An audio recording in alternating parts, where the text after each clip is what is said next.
Sealed with a Kiss. Boys of the Bayou Gone Wild, Book 4. Written by Erin Nicholas. Narrated by Zara Eden and Jason Clarke.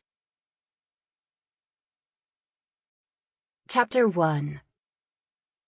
She really shouldn't fall for a guy with a death wish.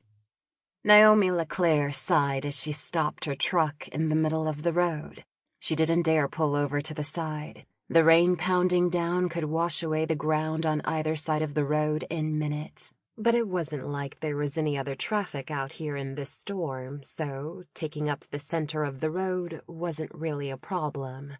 Thank God the road was paved at least. It wasn't unusual for Donovan to go out on dirt roads, and even not really roads at all, when he was doing rescue and recovery missions for injured wildlife.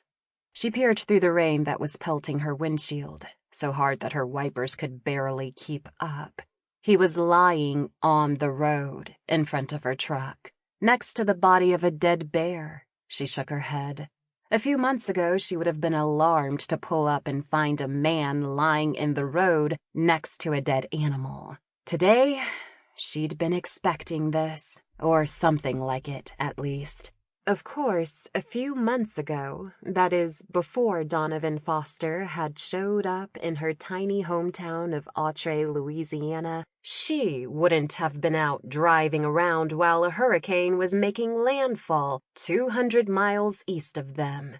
She really shouldn't fall for a guy who loved action and adventure and chaos, and who either thought he was invincible or didn't really care if today was his last one on Earth. But Donovan was out here because there were 3 orphaned black bear cubs that needed rescuing, and he would, of course, not go anywhere until they were all found and taken back to his rehabilitation center.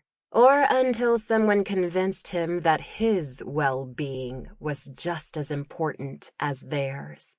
Naomi shut the truck off and reached up to pull her hair back. She wore her hair in cornrows mostly lately, keeping it back off her face and from getting tangled being outside in the wind and weather, doing God knew what might come up with Donovan.